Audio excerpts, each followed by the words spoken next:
Greetings, everybody. My name is Tommy the Keyblade Master, and welcome to my channel. Today, I want to be discussing two topics. I'm going to be responding to the latest Alloy 7 Gamer Life, plus talking about Konami.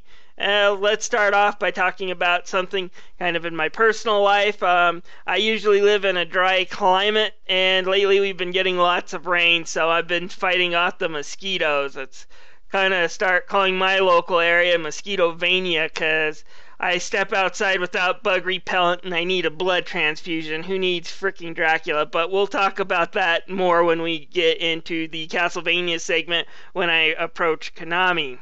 Anyways, let's start talking about Alloy 7's Gamer Life. He had a guest on and she wanted to know what our thoughts on game leaks, especially after Fallout 4 may have been leaked. And from her description, I'd say that was one of the accidental leaks. The guy sounds like he was independent contractor. He's an artist. He makes arts for games and probably other marketing campaigns. And once one is done, you have to move to another if you want to get a paycheck. And he posted it on an online forum for that. And he accidentally posted one before his contract was up to say that you can post that publicly, and the game was leaked. Do I think that ruins the announcement for Fallout 4 or changes anything? No.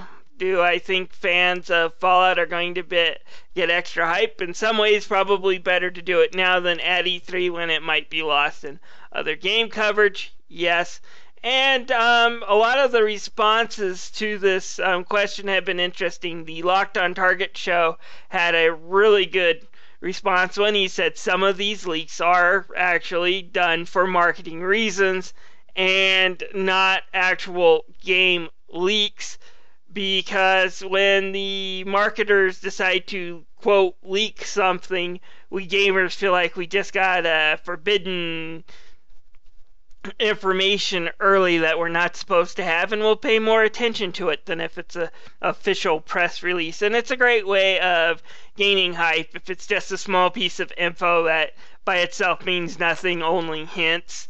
And that's part of marketing, is hinting at what's next. The Kingdom Hearts series, one of my favorite game series, always ends the game with the hint of what's coming next. That way you're invested when they announce the next title.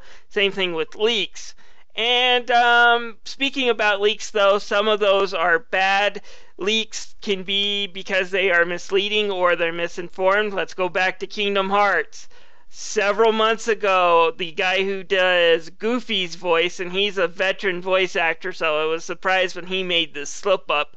But basically, he said all his parts for Kingdom Hearts are done and that the game will be releasing this year. Now, I had my doubts, and I still do. Unless something is announced at E3 that it's coming this year, I would not get my hopes that Kingdom Hearts 3 is coming this year. Mainly because Square Enix is releasing Final Fantasy 15, and usually we start getting Japanese trailers that have some teaser towards the story well before we get an English trailer and an English release date. This is the first console game in 10 years, and they might be trying to get the Japanese and the English release date to be as close as possible, so they might have finished the dub, but I just have my doubts on it, just from how little we've seen of that game. But I do hope he did have some points when it comes to the voice recording. When he made that leak, it was before Leonard Nimoy's passing, which, I would be thrilled if I found out that Leonard Nimoy was still going to be voicing the main villain in that game. Xehanort is my second favorite character Nimoy's played, next to Spock. He's just so great at this part that's just so over-the-top cheesy, and he just seemed to have a ball with that role in Birth by Sleep, and I would love to see him do the voice again in Kingdom Hearts 3 if he managed to do the recording before his passing. But we'll find out if it's his voice or if they have to find a replacement. If they have to find a replacement, I hope it's good. But anyways, that was misleading information. It was completely not announced by any marketing, not ran through anything. He had to take it back. A lot of people got excited over nothing, and that type of leak hurts. When you're dealing with hardware or in a market that's more competitive, sometimes having your information leaked might give your competitors a chance to come up with a better response. Battlefield announces they're going to have this mode, so Call of Duty might announce they have a similar mode if they think that might actually draw people away from their games. So that type of leaking is bad too. Mainly, I just see leaks as either marketing gimmicks or as something of an annoyance because they take away from the fun of the official announcements at E3, and ultimately, because we get so many of them, leave E3 to be a smaller community. Alright, now that's my opinion on the leaks. Let's move on over to Konami. Now, a lot of opinion has been announced on this the last few weeks, and Konami has said they're still going to be making games for consoles. They're not completely out of it, but they're going to start putting it towards the mobile market. It looks like Hideo Kojima, one of their last big developers and talent, is moving away from the company, and I personally think it's a shame. Now, if you're an old school gamer like me who played a lot on the NES and Super Nintendo, you know who Konami is. Their original franchises included the likes of Contra and Castlevania, two big staples for me as a kid. But when I was a kid, they also did a lot of licensed games from the WB, which meant Tiny Toons, Animaniacs, as well as a lot of great licensed arcade ports like Ninja Turtles, X-Men, and Simpsons. So they had a lot of really great classic games that I was into as a youth. Modern day games over the last few years, I haven't really paid attention to them since really Igarashi left, because I was more into his games than I ever was into Kojima. But if you owned a Game Boy Advance or DS, I had several of the Castlevania games for those two portable consoles, and just to see the company finally bowing out kind of saddens me. However, there's a few things here that people need to understand and realize, and that it's actually kind of a combination of some of the things Gaijin Goomba has argued, that Japanese game developers don't quite understand the Western audience, mixed with the fact that the next generation of game consoles is going to be kind of tricky to work with, and I'll explain that later.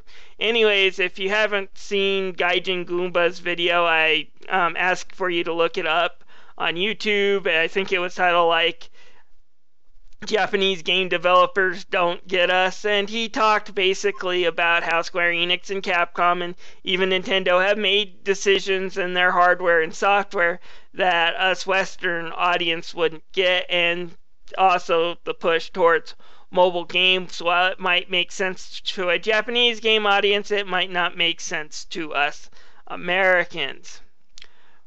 And that's absolutely true here. Konami's pushing away because they see their home audiences going mobile. However, there's also another thing that needs to be looked at when it comes to the Xbox One and the PS4 that has me a little worried. And while this problem started with the Xbox 360 and PS3, it's only grown and expanded with the next generation consoles, and that is, it's becoming expensive to make games for consoles, unless you're going indie and you only have a small overhead. If you own a large company, you have got to go big. You've got to take the big risk if you're going to have a game to succeed, and you need that game to succeed well. If you do not have the game succeed, if the game bombs or even is somewhat successful, sells a few million units, but does not make a full return, you're screwed. And that's, I think, what Konami and a lot of Japanese game developers are seeing in the home consoles. They're a lot of them are mid-level. They're in between the small indie companies that, can go out, sell several thousand units on the download store and still make money, but they're not big enough to be an Ubisoft or an EA and be able to constantly pump out games that sell several millions to make up their overhead. So their solution is to abandon ship and go towards more lucrative waters, which is the mobile device platformers because they're a lot cheaper to make. And I think that's Konami's decision here, folks.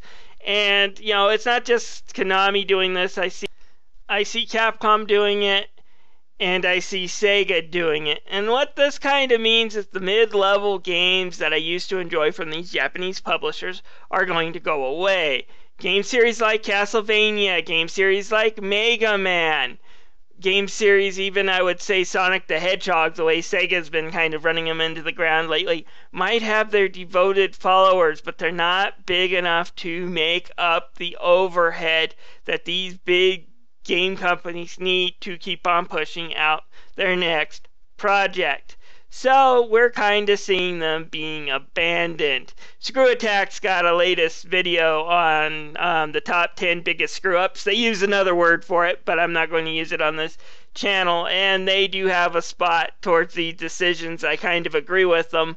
But at the moment, I guess they're seeing that these franchises might have their fan bases, but they're not big enough to support them. So anyways, this decision from Konami, it doesn't surprise me, but it saddens me, and it just shows us that the market from now on are going to be going towards the indies, or it's going to go towards big publishers, and that kind of sucks if you're a fan of the middle basin. As far as Japanese developers go, I only see a small handful that can crank out AAA titles constantly. We have Square Enix, which is both a Japanese and a Western developed company because they own several Western developed studios and IP. You have Nintendo, and I guess if they're able to hold on, Sony, and I don't really see anything else. So I do believe Japanese game development is going to go mobile, folks.